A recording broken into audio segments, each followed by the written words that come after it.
Hola a todos, bienvenidos a Medicina para Mortales, un podcast creado para resolver las dudas médicas de una manera muy sencilla. Yo soy Juan Felipe, el de las dudas. Y yo soy Carla, la médica que intenta resolver esas dudas.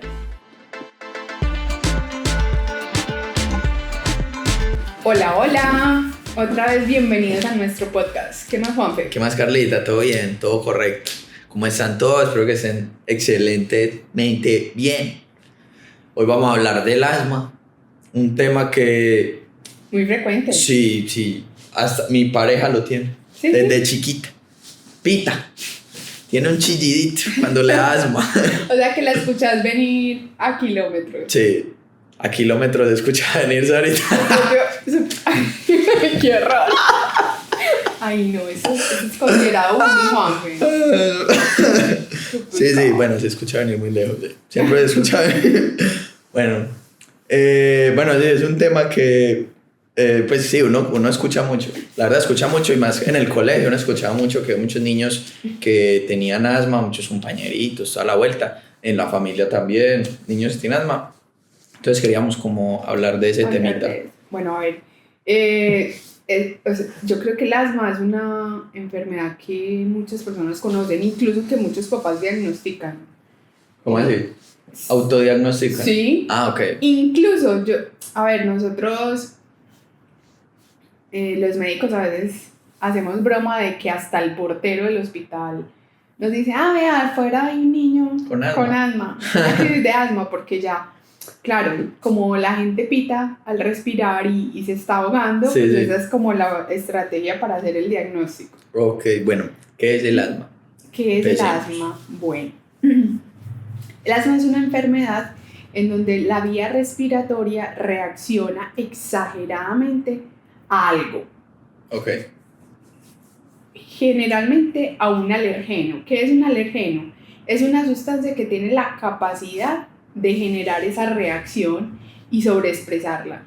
¿Y qué es esa reacción? Pues imagínate que la vía respiratoria son un montón de tubos. Ok. La vía respiratoria empieza por la nariz, va hacia la parte posterior, la faringe, la laringe, baja la tráquea, y cada vez esos tubitos se van haciendo más pequeños, más angostos, hasta hacerse pues muy pequeños. Ok. Por eso es que a veces la mayoría de los pacientes que más lo manifiestan son los niños, porque al ser una enfermedad de la vía respiratoria, los niños, al estar tan pequeños, pues la vía respiratoria también es más pequeña. Ok. Y si se les obstruye, esos tubitos se obstruyen y no permiten el flujo de aire para que pueda pasar y respirar. Entonces ellos tienen mayor predisposición a presentar síntomas y a ser más evidentes. Ok. Entonces, en resumidas cuentas, ¿qué es el asma? Es una reactividad exagerada de la vía aérea, de esos tubitos, en el que se cierran, se colapsan y no permiten el flujo de aire para que nosotros podamos respirar. Ok, ¿y qué síntomas presenta el asma? Bueno, entonces los que ya Los mencionamos evidentes. ahorita, los evidentes, al obstruir, eso es una situación que una vez esa vía respiratoria se expone a lo que la reactiva, entonces eso obstruye de forma abrupta, es algo muy rápido, ocurre muy rápido. Se cierran esos tubitos y la dificultad para pasar el aire genera ese pitico. Uh-huh. Y va acompañado de disnea, que es como la falta de aire. A eso le llamamos nosotros falta de aire. El paciente no puede respirar, no puede hablar, se torna de otra coloración. Inicialmente se pone muy rojo, después va teniendo una coloración azulosa o morada porque no le llega suficiente oxígeno. En los niños, bueno, y en las personas adultas también, vemos que hay un esfuerzo respiratorio. Entonces, si tú miras, se marcan mucho los músculos respiratorios, sí. Entonces los del cuello, los de arriba de las clavículas, la parte del tórax, se nota muchísimo el esfuerzo respiratorio que tiene la persona. Es como lo más representativo. Y a veces en episodios iniciales, cuando todavía no se ha manifestado por completo, pero apenas va a empezar, puede ser la tos un mecanismo en el que empiece a aparecer. Por ejemplo, yo me expongo, qué sé yo, al polvo de la casa y eso es lo que a mí me genera esa reacción de mi vía respiratoria. Sí. Entonces yo puedo empezar a toser hasta que llega un momento en que se me reactivó todo y ya pito, me alcanzo para respirar, no puedo ni toser porque no me da. Okay. Y ya me siento totalmente ahogada. Entonces la tos puede ser un síntoma inicial. Ok, ¿y qué desencadena un ataque de asma? Hay múltiples cosas. Entonces, los alergenos en general, el asma suele estar relacionada con las alergias. Sí. Entonces, las personas, a eso nosotros le llamamos atopia, como tener mucha predisposición a tener alergias en su cuerpo. Entonces, hay muchos alergenos, hay muchas causas. El polvo, el polen, los ácaros, que a veces se quedan mucho como en los tejidos del colchón, de los sofás, el pelo de algunas mascotas, digamos las células de la piel que uno desprende, no solamente nosotros, sino nuestras mascotas. El polen, cuando estamos en episodio de verano, ¿cierto? El cambio de las estaciones en nuestro país, que es tropical, generalmente tiene más 2 estaciones, pero entonces el cambio de frío o de cálido a frío, sí. O incluso a veces cambios climáticos fuertes, como por ejemplo entrar a una habitación que está con aire acondicionado muy alto. Okay. Ese cambio de temperatura puede ser suficiente para generar esa reactivación de la vía aérea para las personas que tienen esta predisposición. O incluso cuando entran a un carro que está muy caliente. Estoy en Cartagena y entré al carro que lo tenían súper frío como para estar más cómodos, pues ese cambio puede también generar un episodio en las personas que ya son asmáticas. Un sobreesfuerzo exagerado, por ejemplo, cuando hacen ejercicio. Sí.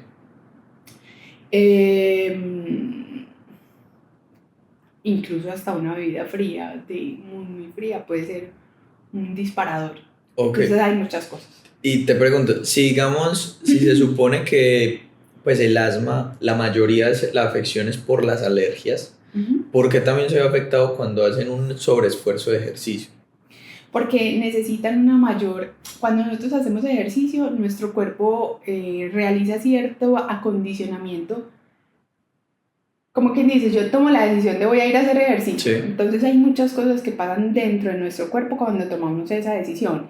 Aumenta la frecuencia cardíaca para tener buena disposición de sangre y una de las estrategias es también mejorar la capacidad respiratoria para poder hacer ese intercambio de gases cuando uno está haciendo ejercicio. Pero las personas con asma tienen la limitación para abrir la vía respiratoria, entonces necesitan mayor aporte de oxígeno, pero su vía respiratoria no se lo da, entonces se colapsan las vías respiratorias y puede desencadenar un episodio de asma. Ok, bueno. ¿Y cómo se diagnostica el asma? Bueno, entonces los síntomas son fundamentales, ¿cierto? Un episodio abrupto en el que el paciente empieza a silbar, pita, le da dificultad respiratoria, ocurre en cuestión de segundos y el paciente pues requiere a veces asistencia, entonces es como los síntomas más clave. Cuando el paciente no está en crisis, entonces podemos hacer algunos exámenes.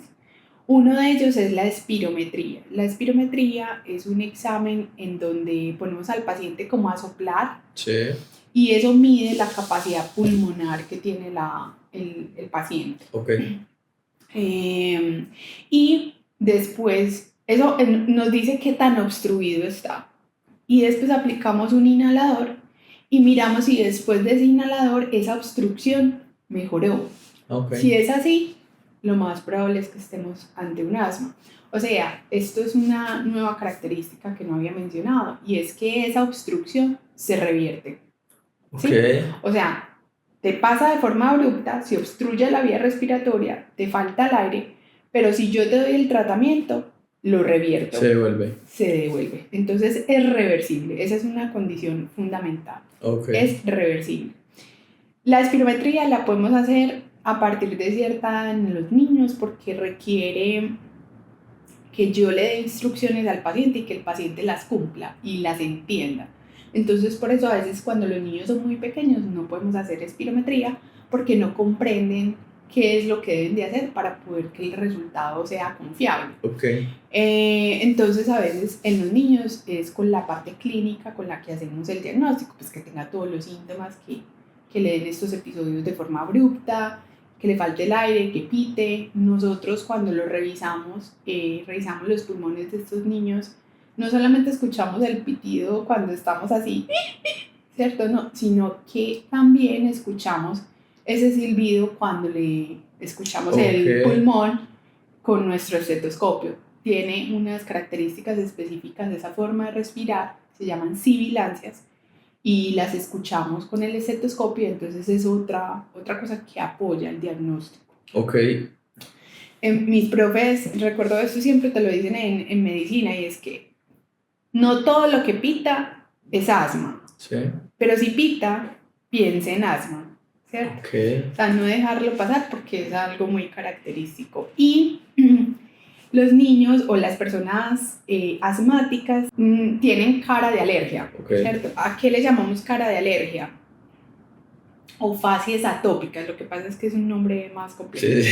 Pero cara de alergia es, por ejemplo, son niños que se ven como ojerosos. Sí. Y tienen un doble plieguecito en el párpado inferior. ¿Yo? Sí. Yo lo tengo. Bueno, entonces hay ahí un componente alérgico. Ok. ¿Listo? También es que estornudan mucho, les pica mucho la nariz, sí, los ojos, hay lagrimea, entonces se mantienen haciendo así. Y también entonces se les hace como un surco en la parte superior de la nariz. Sí, no la tengo yo. Pero a veces se mantienen, sí. O estornudan mucho, hay mucho lagrimeo, los ojitos rojos, les pica mucho, se frotan mucho los párpados, son síntomas relajados, se congestionan, sí, mucho, entonces tienen hablado nasal, sí, ¿cierto? Porque se congestionan bastante. Bueno, y a veces también tienen otros episodios frecuentes de otitis porque se congestionan mucho, entonces también la parte del oído se puede afectar. Entonces tienen carita de alergia, entonces sí, cuando uno los ve llegar, ya más o menos, y esto es a veces heredado por alguno de los padres, entonces uno hace un checklist, se llama índice predictor de asma, y es como revisar quién de los papás le pudo haber heredado al hijo esas alergias, y a veces puede ser que los dos, entonces uno es asmático y el otro es rinítico, pues ahí tienes más probabilidad. Justamente eso quería preguntar, ¿el asma se nace o aparece? A ver, hay ciertas condiciones con las que un niño puede nacer a nivel pulmonar que lo predispone a tener más episodios. Y ya son enfermedades propias del pulmón que conocemos. Por ejemplo, los niños que nacen antes de tiempo, los pulmones no le maduran adecuadamente o tuvieron que nacer anticipadamente, entonces la maduración pulmonar no fue la más idónea. Esos niños pueden tener una predisposición. Hay enfermedades congénitas, sí, propias de la parte pulmonar, que pueden tener síntomas como de asma, pero no son asma, ya son otra enfermedad, sí, que cuenta con esos síntomas. Pero en el asma como tal, el niño puede desarrollarla en los primeros años. Sí. Pero como te digo, es heredado, entonces claro, una vez se expone a lo que desencadena el problema, manifiesta, sí, la enfermedad. Entonces yo soy asmático, pero mi asma me la dispara, qué sé yo, el pelo de un perro. Si yo no estoy en contacto con perros, pues no voy a tener el episodio, pero una vez me exponga, ya me va a aparecer. Ok, y digamos que yo si no sufro de asma, ¿puedo tener ataques de asma? Sí, a ver, no. Ok, No, sí, o sea, si tienes un ataque de asma y es abrupto y no reconoces cuál fue el desencadenante, probablemente es que tienes asma ok. y habría que hacerte una espirometría para mirar a ver si... O sea que no es normal que una persona, digamos que nunca lo han diagnosticado de asma y de la nada algo le afectó, digamos, el polvo o algo y tiene algo cercano a un ataque de asma. Entonces resulta que esa persona sí puede que tenga asma, solo que nunca se lo han Sí, diagnosticado. exacto. Ok, Entonces, lo ideal sería consultar y verificar qué fue. A ver, si yo me meto a un, qué sé yo, a una habitación, voy a poner un ejemplo que puede suceder muy frecuentemente en casa, y es que lavan el baño y combinan detergentes que son fuertes. fuertes, pues esa combinación de gases hace que uno se sienta ahogado. Sí. ¿Soy asmático? No. Ok, Me expuse a una combinación de gases que es nociva para cualquiera. sí, Entonces no me hace asmático. ok, Mi cuerpo tiene que responder a eso. ok, Pero si yo estoy sentada o qué sé yo, me expongo al ambiente normal y me da un episodio de obstrucción abrupta de la vía respiratoria, me siento sin cómo respirar, estoy pitando, me siento ahogada y necesito a veces la atención de un médico.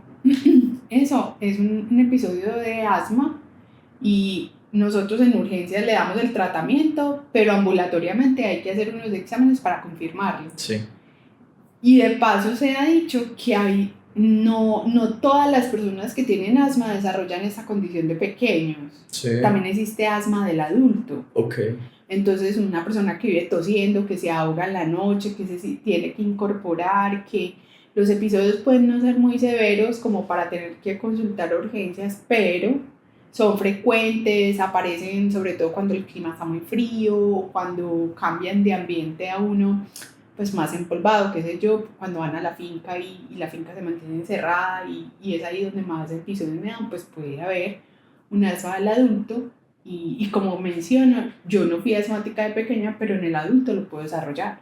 ah, ok, o sea que no es, o sea, se ve mucho en niños, pero también en adultos se puede Claro, desarrollar. los niños son lo que más identificamos, pero tiene dos componentes. ¿Por qué? Porque el asma alérgica es la que más heredamos. Sí, Y segundo, porque cuando uno es pequeño, la vía respiratoria es más pequeña, entonces se obstruye más fácil.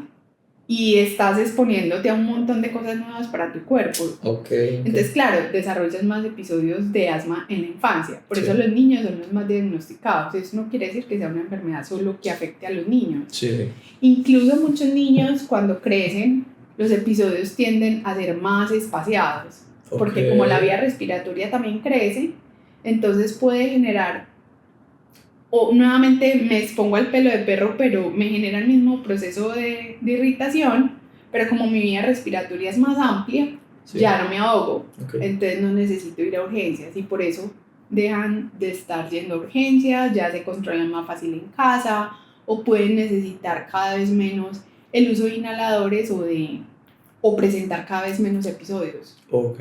¿Y por qué, haber crecido. okay. ¿Y qué tratamientos existen para el asma? Bueno, entonces los que más conocemos son los inhaladores. Sí, Los inhaladores que utilizamos en asma tenemos, o sea, el inhalador es como el mismo dispositivo, ¿cierto? sí, Pero dentro de los medicamentos que puede haber en un inhalador tenemos 3 tipos. 2 de ellos son para abrir rápidamente el tubo por donde pasa el aire, sí. ¿sí? Uno de ellos actúa de forma más rápida que otro. Ok, Entonces, los dos sirven para abrir el tubito, pero uno actúa de forma inmediata en cuestión de minuto y el otro lo que hace es que actúa rápido, pero mantiene ese tubito abierto por más tiempo. ok. Y un tercer medicamento es antiinflamatorio. Es como para que no vuelva a inflamarse ese tejido y no se vuelva a obstruir y Ok. evitar que se vuelva a obstruir en el tiempo. Y aquí de paso se ha dicho que son medicamentos que te salvan la vida, Sí, que no los podemos estigmatizar porque es que de eso va a depender la vida de ese paciente. Entonces yo creo que nadie quisiera tener un episodio en el que le falte el aire. Debe ser muy angustiante. Uy, sí. Y si tu vida depende de ese dispositivo tiene que estar contigo. Sí. Entonces, y no puedes negársele porque es que esto te va a hacer adicto. Cuidado. O sea, no genera adicción. Okay. Es como que me digas que eres adicto a respirar, pues si de eso se trata, sí, todos somos adictos a respirar, así no me muero. Ok.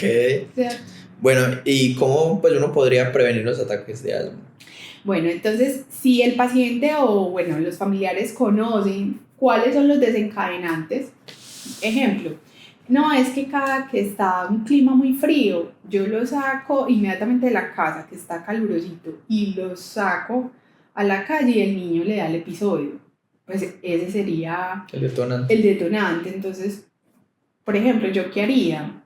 Utilizar un tapabocas para salir de casa cuando yo voy a, qué sé yo, a entrar al carro, porque ya me voy a desplazar. Evitar ese cambio brusco de temperatura. Okay. Es una estrategia. Si sabes que el aire acondicionado lo exacerba, pues evitar los lugares con aire acondicionado. El cuidado de los ácaros, el polvo en casa, entonces por ejemplo evitar estanterías llenas de peluches, porque obviamente los peluches, no es que sean malos los peluches, sino que los peluches por la misma condición, pues conservan más ese polvo, entonces sí. Obviamente van a ser un detonante. Algunos animales pueden ser detonantes pues, por su propia condición de pelaje y todo esto. Sí. Entonces, si yo conozco cuál es el detonante, evitar el detonante. A veces es muy difícil porque yo no puedo controlar el polen que sale de las plantas, ¿cierto? Pero si estamos en ese tipo de temporadas, entonces mantener el inhalador porque en cualquier momento me voy a exponer sin saberlo y me puede dar un ataque. ¿Cuál es la diferencia entre el asma alérgico y el asma no alérgico? Entonces, los alérgenos son sustancias que yo reconozco que me dan el episodio. Y para eso, como está muy relacionada esta enfermedad con las alergias, a veces un alergólogo va a ser necesario en la vida de esos individuos. Y hacemos test de alergias. Entonces, exponemos la piel del paciente a varios alérgenos conocidos. Sí. Polen, ácaros, qué sé yo, múltiples sustancias y miramos a cuál de todas genera reacción. Si las genera, entonces le informamos para que esté pendiente de que esas sustancias le pueden generar un episodio. Y hay situaciones que no obedecen a una sustancia, sino a una condición, el ambiente, el frío, el ejercicio, los cambios de temperatura, qué sé yo, incluso en los alimentos. Entonces no son sustancias alérgicas, pero pueden predisponer.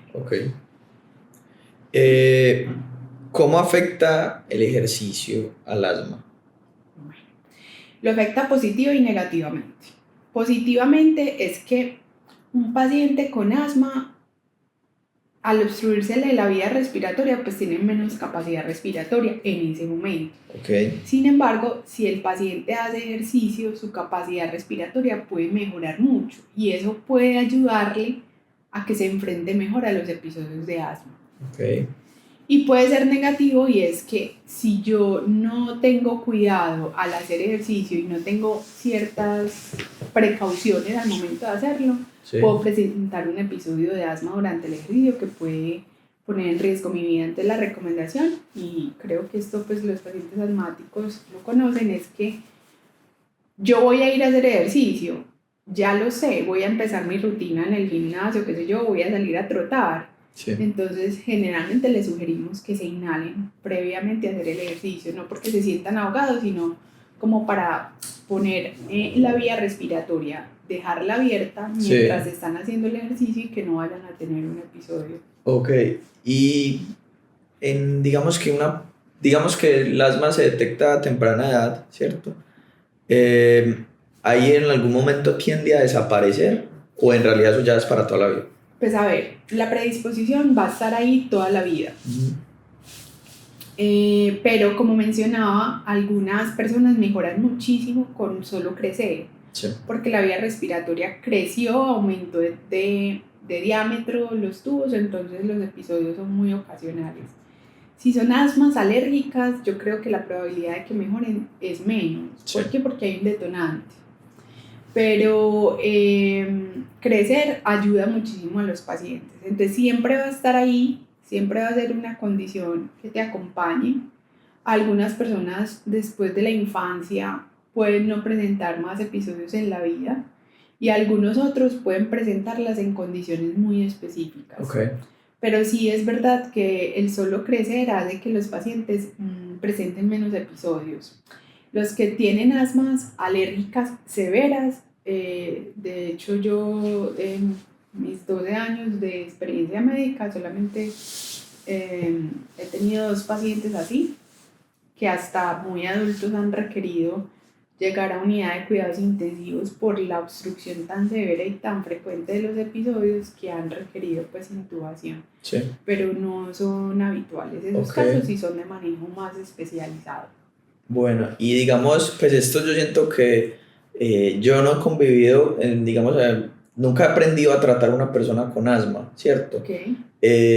Y digamos que cuando a mi pareja le da un ataque, yo no sé qué hacer, ella pues ya sabe cómo actuar, pero uno como que no sabe cómo debería uno actuar. Entonces, pues los pacientes ya se reconocen cuando como que les está empezando. Entonces, rápidamente si tienen su dispositivo a la mano, pues se inhalan y tratan de evitar que la crisis progrese a un punto que sea muy, muy grave. Entonces, principalmente hablar con ella sobre cuáles son esos síntomas o en qué momentos ella siente que le está empezando la crisis.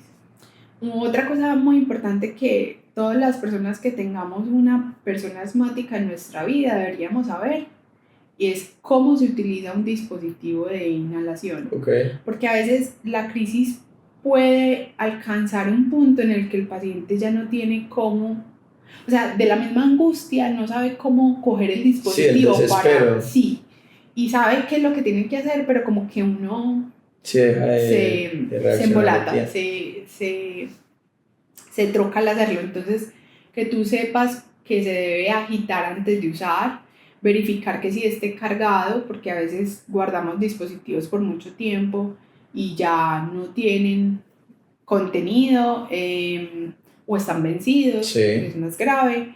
Entonces, verificar que no esté vencido, verificar y agitarlo y ponérselo en una posición adecuada y administrárselo. Otra cosa que no deberíamos hacer es que generalmente vemos una persona ahogada y le damos palmadas en la espalda.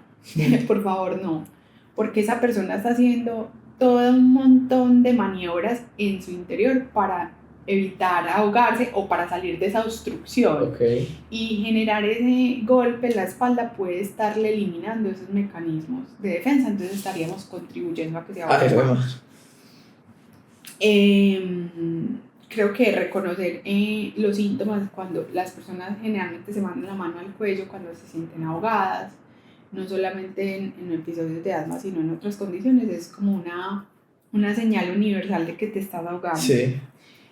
Obviamente ver las facciones y reconocer cuando a una persona le falta el aire porque cambia la expresión, la forma de cómo mira, la coloración de la boca, de las mucosas, se cambia de color, entonces estar atento a los síntomas. Y cuando los inhalamos, ofrecerle la inhalación, generalmente uno lo agita, lo pone en la boca, lo aprieta, a eso se le llama puff, sí. La primera salida. Entonces uno le hace 2 puff, espera, dependiendo de la severidad de qué tan ahogado está, 10 minutos y vuelve y le ofrece otros 2 puff. Si está muy alcanzado, él mismo va a buscar hacerse puff, sí. ¿Cierto? Para desahogarse. Y otra cosa importante es que a veces estos medicamentos aumentan la frecuencia del corazón. A ver, si uno está ahogado, el corazón también está a toda. Sí, me imagino. Pero el mismo medicamento también pone el corazón a toda. Okay. Entonces, si usted lo ve que está como taquicárdico, que se ve como rojo, que se ve como acelerado, puede ser un efecto del medicamento. Y es un efecto transitorio. Sí. Que no le podemos temer.